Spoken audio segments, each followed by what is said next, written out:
we are now going to move to Kimberly Butler. Oh my goodness, Kimberly. Deb rules. Deb rules. She's our leader. Okay, that's it. Come on, come on. Genius. And Kimberly is an amazing photographer. Oh my goodness, videographer, author. She has photographed celebrities and world leaders, including several US presidents.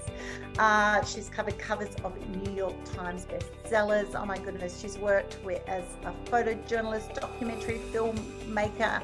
Oh my goodness, she's been all over the world too, by the sound of things. Middle East, Soviet Union. Oh my goodness. She's been a creative force behind the American Library Association's Celebrity Read poster series. I don't know about them, but they sound amazing. And her works worldwide. So like, this is the lady who just rocks her space to the max. She's got books called The Art of Fear, photographic memoir. It's available on Amazon, and hopefully it's soon going to be no, I took it off Amazon. It's sold out. Now it's selling for twice as much as collector items. If anybody wants one, just hit me up. Hit up Kimberly for her book. And over to you, Kimberly. What would you love to share with us today about your amazing entrepreneurial journey so far? Okay. So there's so much to say. I learned so much listening. I wanted to comment, but then I wouldn't shut up. I'm learning so much being part of this group. I mean, it's just really, really coming together, and I think women with women is essential. I only hire, or they only do classes with me during the summer and get credit, women interns. So when a guy applies, I just don't answer, okay? Because they have to be taught that they can do what I did. Now, when I busted into photography, I was the first woman photographer at Sports Illustrated. And I've said this before, that I sent out 500 mailings because I was doing sports portraiture. I just ended up that way as a little kid in that direction. Only Sports Illustrated called me. Only. And that led to Time, because they were in the same building at that time. They were the same owners, which then led to People, and I was there a decade. Okay. I've always diversified, but my specialty is people. Okay. Now I've just signed a massive deal with Neil Gaiman to do something that I'm not going to talk about because we're all under wraps not to talk about it, because it's never been done. And I just thought about it and I threw it out there, and they're like, oh my God, we love that. So when I want to, you want me to keep it to strictly my online presence, Annie, like what I do with e-commerce, like tell me where you want me to focus. Ideally focus on e-commerce and how you've grown a business to obviously have, you know, that revenue coming in, but also just share about yourself. Just stay in your flow, I think, for you, Kimberly. All right. So I was a woman among men. And I'm shooting the Dodgers, I'm shooting the Yankees.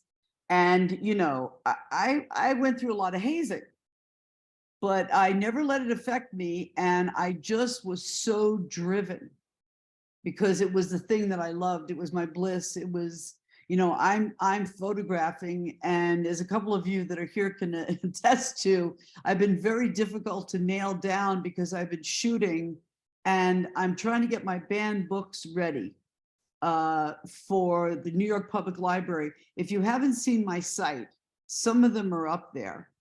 And you know, banned books is becoming a massive problem in America, like really the level of fascism. Now, I saw this 5 years ago, so I started shooting then. Now, as far as e-commerce goes, not e-commerce, but that'll be something that we should talk about, because my books, I'll go through you, Annie. Yes, you will. Why go through Jeff Bezos? I couldn't give a shit less what he does. You know, the greed just overwhelms me. We have to stick together. Where was I before I got pissed off at Jeff Bezos? You were talking about this amazing project. You're talking about this amazing Yes. project that you can't share too much about, but also you're on a project working around banned books and what it's like to be Yes. a woman photographer. Yes. Okay. So yes. Thank you, Deb. The banned books. Last year, I released 16 pictures online, and I asked Neil Gaiman to retweet. I hit 1,700,000 people. So what I do is I have friends that'll do that for me. Okay, so in Instagram, I have like 1,000 followers, whatever, you know, because I'm going after the big things now, the really big things. And as Deborah knows, and I'm sure a couple of you knows, I'm doing my memoirs now, which is, if anybody has seen James Dean in East of Eden, where he screams, "You're ripping me apart," this is what's happening to me. I do a deep dive twice a week with a editor, memoir specialist who is dissecting my life. And I had a very, very difficult life. I was a free kid until I was 5. By the time I'm 7, I'm in an orphanage out in Queens because my parents, both of them are just nuts. One's drinking, one has a breakdown from the war. He was at the Yokohama trials for war crimes in Japan. Everybody thinks of Nuremberg, and then he went to Hiroshima to visit, and he came back and he just wasn't the same. So I end up in this orphanage for 2 years. And I grew up with this kind of, I'm going to show everybody that they're wrong about me, because my teachers, kids in the neighborhood, because the orphanage was right next to the school. So I could never escape my history and my reputation of where I lived, even when I got back in an apartment with my parents. So being put down and having such low self-esteem made me more determined to prove them all wrong. That's the real secret of me and the art of fear. It was fear of death by cubicle, of being one of those people for 40 years on the same train thing, going back and forth from Queens to New York and being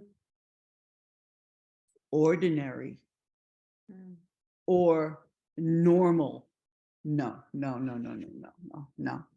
You have to follow your bliss. You have to follow your crazy ideas. You have to follow your heart, what turns you on, what makes you want to be like Deb, like just never stop. Oh, that sounds great. Yeah, let's do it. We need money. Oh, we'll get that later. Right now, let's just start this because that's fabulous. That's me. You know, this memoirs is not cheap, but this book is going to be something, because I'll have people like Neil Gaiman that will throw it out there. When you're talking about, Annie, you're talking about your place. I was just speaking to the world's most wonderful person that I brought in, because Deborah was talking about, you know, we put stuff out there. You know, I can't handle everything. I barely remember what I'm doing in the day because I'm so overwhelmed at this particular time. So I brought in somebody from the Ukraine. So shout out to the Ukraine. Mila, come meet everybody. I'm not ready. No, get over here. She says she's not ready. I'll turn the computer around to everybody. This is Mila. She's a genius. Hello. There she is. She's a genius and amazing, and is organizing me and just incredible. And her daughter's going to be president of the United States. She's 6. Good job she's doing with this kid. So she's incredible. Okay, thank you, honey. So I brought her on because I needed somebody to really help me organize all this stuff. So I stayed on track. Now, e-commerce. Right away, I want to come up with a company that I've already named Wear Art. And it's going to be stuff you can wear, but it's made from my portraits and other ideas I have of different things that are really, really interesting and out of the box. Also, there's going to be my books. And also there's my photo collection, Annie. My photo collection is worth millions of dollars. Okay? Now, Getty Images. I get a call about a month ago. Wonderful woman in LA. We're doing the documentary on Hulu on Tupac Shakur. I know that you have the photographs of him coming out of jail when he was arrested and his mother is with him. We know that Getty handles them, but we also know they're stealing from the photographers and not paying them, because I haven't gotten a check since the pandemic. Okay? So she buys them from me directly and pays me an enormous amount of money. All right? Solid deal. But I've got pictures of all these people, Gloria Steinem. I mean, I have 7 like cabinets of files this thin, but in each one is a famous person or someone who's done something extraordinary. Okay? So when you say e-commerce, I've got all these things that I want to put up, Annie. And I am right down with keeping it women to women. Absolutely. Because first of all, my memoir is going to be for women. Definitely. Because guys just didn't face the same things. They don't. I can see now that the problem that I'm going to run into is going to be aging. Okay? Because you take somebody like HBO or Showtime, they just yes me to death. But then they'll bring a 40-year-old guy in and he's wonderful. So I'm saying, okay, then what do? We go around them.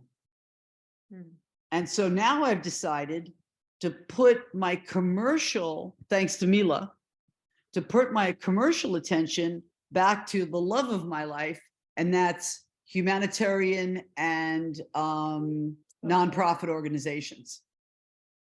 You know, going into Russia. Now we've got tons of immigrants that are in New York living in hotels. I'm going to start documenting them for the city of New York. This is what I want to do. Important work while I'm doing my memoirs, while I'm doing that.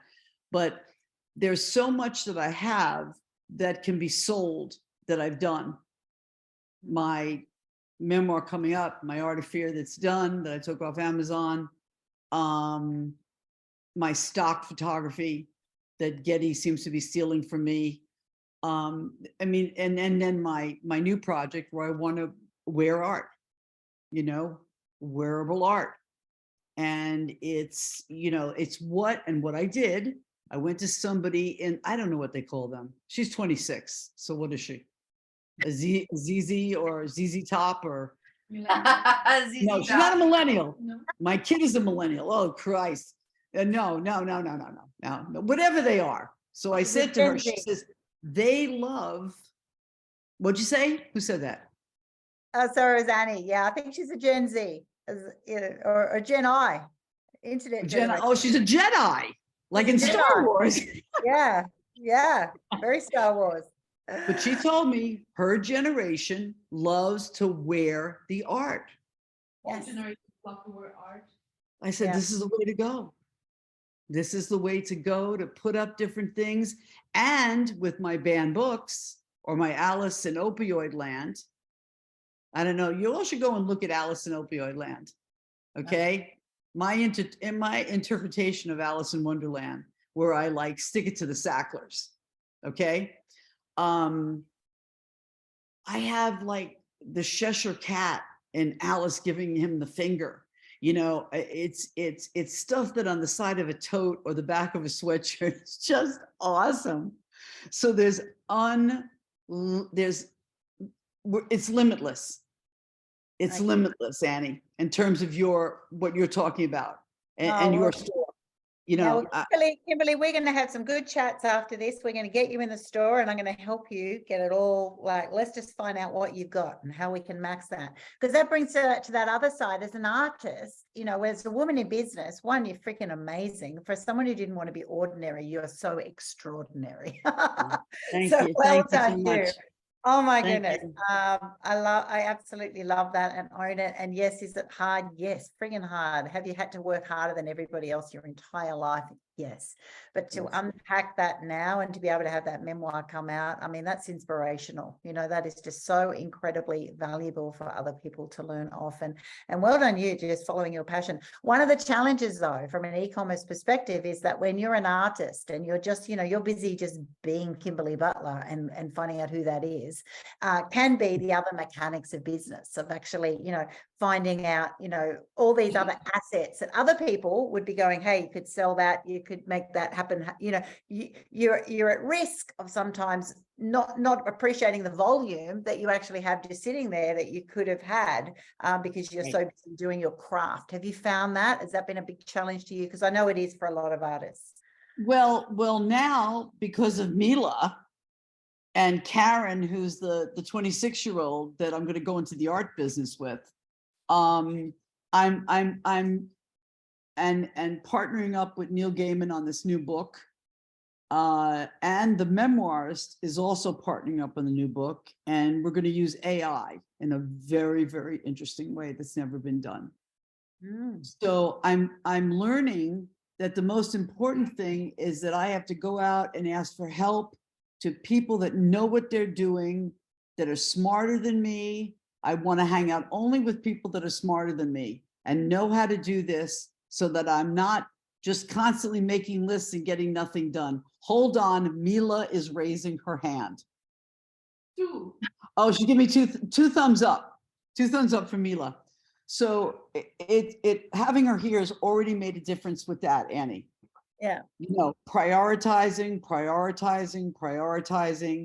getting stuff in. Then I leave for a shoot, and things change for me every day. I might have, you know, one of these summits planned, and suddenly I get a photo shoot. Yeah. You know, or we do a photo shoot and the person's hysterical that they don't look the same way they did before the pandemic. And how do you handle that with diplomacy? You know? So in answer to your question, I'm learning to pull in the right people to work with. Yeah. I think that's the secret, isn't it? It's actually, you know, and you will change, you know, your needs will change, what the projects you're in, the opportunities will happen. And so while you're sort of just following and leaning into that, more and more of who you want to be and the opportunities that'll come your way will come shifts. You'll get different needs, and you got to be aware that they will be, you know, you might not have needed it 3 years ago. And then even when you get that, Mila, fantastic. It's actually getting that right person, getting that person who's actually go, yeah, I'm here for you, and I have the skills and I have the expertise, and I'm going to be working on your best behalf. You know, it's a juggle. It's a juggle for all of us, right? And Yes. and I love the concept that can be, you know, it's a changing time. It could be just for a short period of time. I know after being a CEO for 12 years, you know, prior to me doing women's biz, you know, often you go, everyone was you think they're going to, if you employ someone, it's for sort of like indefinite, like as if your needs won't change. Whereas now, you know, modern world is, you know, I have a need now, and you know, it might be for 6 months, 12 months, 18 months, well, then the need might change, and I'm going to have different needs then. And that's a good thing, right? Yes, I love that things keep changing. I love that. And I had decided after the pandemic, I had been taking care of my sick mother for 6 years before the pandemic. So not really working, but developing the banned books and turning our living room into a shooting place in Charleston. We're headed down by the warm weather. Then we come back to New York, she passes away, and I do Alice in Opioid Land. And then what happens? Pandemic. So here I am sitting going, okay, what the hell am I going to do? And I said, you know what? It's time to do the memoirs. And it's time to be absolutely truthful. and tell everybody exactly what happened to me, because I know my audience is going to be women. Yeah. And I don't want to beat around the bush on anything. I am telling it like it is. This is what happened. I was beaten, slept on the basement floor in my uncle's house. He turned off the heat. I mean, you know, horrific stuff. And I'm also very aware that there's people that have gone through more horrific stuff than me. But I want it to be encouraging to young women, middle-aged women, that you're going to come up against this, but there are ways out of things. And that, you know, hard work, like you mentioned before, Annie, you know, that's essential. It's essential that we work as hard as we possibly can. And of course, you know, they can say all they want about, you know, men help with the kids and all this stuff. And I call bullshit. You know, women are just, what Deb said something before, and it made me think of this. We can multitask. It's in our DNA. It's in our DNA. And now society's opening more. So like I can be on this and breastfeeding at the same time. You know what I mean? And I just put a blanket over. And everybody understands, you know, because I'm with the right tribe, which is the other thing. I've learned now to stay with my own people, the people that get it, that I'm an artist, that I live in a perverse alternate universe most of the time because I'm daydreaming of ideas. And they understand that. So they don't expect me to know how to, write a paper on something, or I give the idea. I'm an idea girl. Anybody come to me for anything. Give me 10 minutes in a room. I'll come up with ideas for you. Okay. But recognizing my weaknesses, farming them out to the right people, and building on my strengths. And saying, okay, now is the age to do the memoirs, still young enough to do a book tour, and have all my friends back it up. And of course, it'll be like a quarter portfolio. It'll have my Alice in Opioid Land. It'll have all these things in it. So it's going to be spectacular. It's going to be great. But it is, if anybody's thinking about doing, just be prepared. It is brutal. All these people that say it's cathartic, they're lying. They are so lying. I'm a publisher now, and I've also had my memoirs done. And I tell you what, it just flips your whole. Yeah, it flips your whole. Yeah, I've got a little one here. Here we go. There you go. Yes. There we go. Ooh, did you see that? Oh, I got to talk to get this. I love that. Can I get that on Amazon? You can get it at Women's Biz Shopping. Okay. You can also get it in Amazon. Give me the Women's Biz Shopping. womensbizshopping.com. Go there. Okay.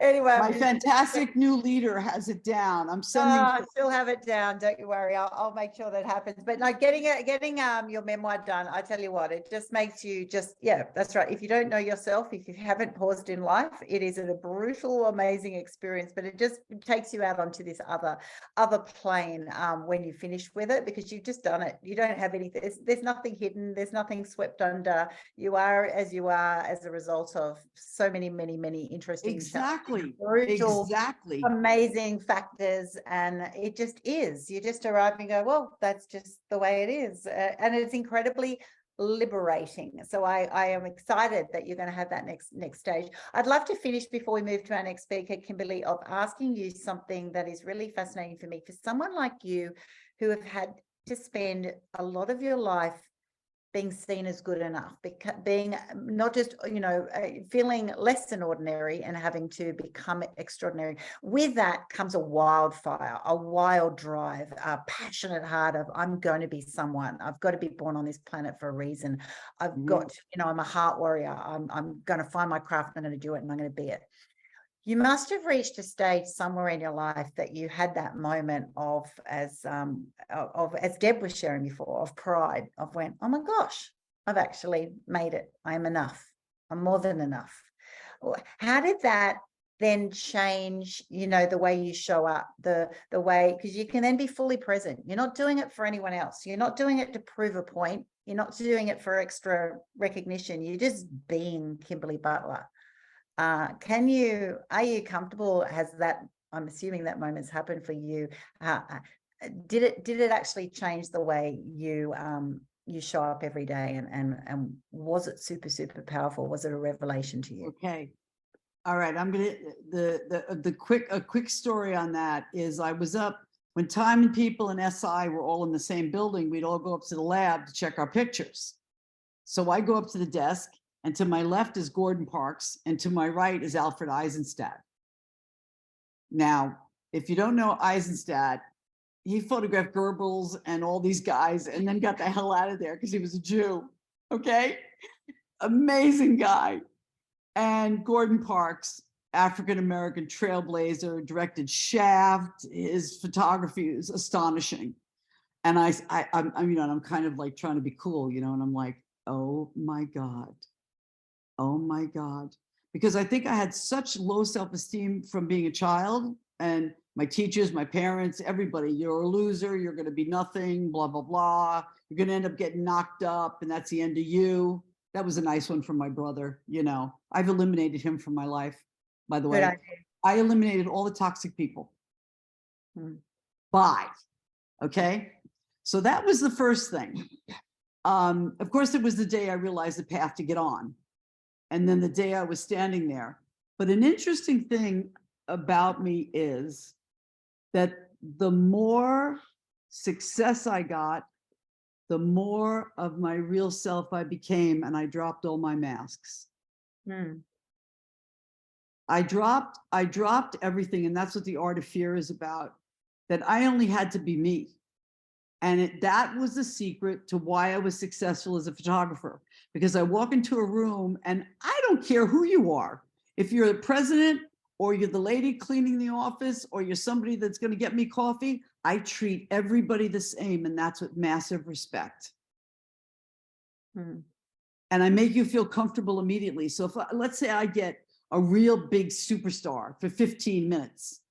In the first 30 seconds, they're comfortable. I don't know what it is. They just sense I'm not one of those photographers, like parasitical or, because we don't have a very good reputation. But I'm truly interested in who you are. So my real authentic self, because I'm like, hi, Mr. President, how are you? I walked in on Daddy Bush. He was in the vice president's house, and I'd gone through all the Secret Service guys, and I walk in, there's nobody there. And he comes walking out. He says, you must be Kim. I said, you must be our new president. Well done. He says, you want coffee? I said, I'd love coffee. So we had coffee waiting for Barbara Walters because she was doing the interview, but I'm always like an hour early for everything. So I'm never late. So I've come to this point where I'm so comfortable in my own skin because I'm just being me. I don't care what you think. I don't care. If someone doesn't like me for some reason, or they don't want to, they use another photographer or whatever it is, I simply don't care, because your judgment has no effect on my self-esteem. I know who I am. And I want to write this book, and I want to tell this to women that are coming up. I have the young girl, Karen, that I'm going to do the fashion stuff with. What she goes through in the office all day. She just got, her male manager left. They promised her the job, and then they brought a guy in. Within 2 weeks, all that happened. And I just looked at her and I watched, and I said, this bullshit is still happening. Still happening. So I think the best way to come up and approach anything is with truth. Your most authentic self, even that's kind of an overused phrase now, but just be you. Don't be worried about what do they think? What are they thinking right now while I'm saying this? I don't care. I don't care.